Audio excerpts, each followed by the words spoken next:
Hello everyone! Today, I'm going to show you how to change your bank account on Venmo. First, open the Venmo app on your mobile device. Next, tap the Me tab at the bottom right, which is your profile icon.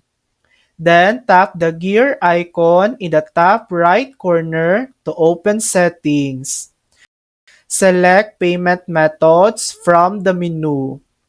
Tap on the bank icon you want to remove.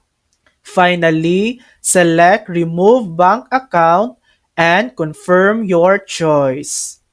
And that's it! Your old bank account has been removed, and you can now add a new one. And that's how to change your bank account on Venmo. Thanks for watching! If this video helped you, please like and subscribe for more helpful tutorials.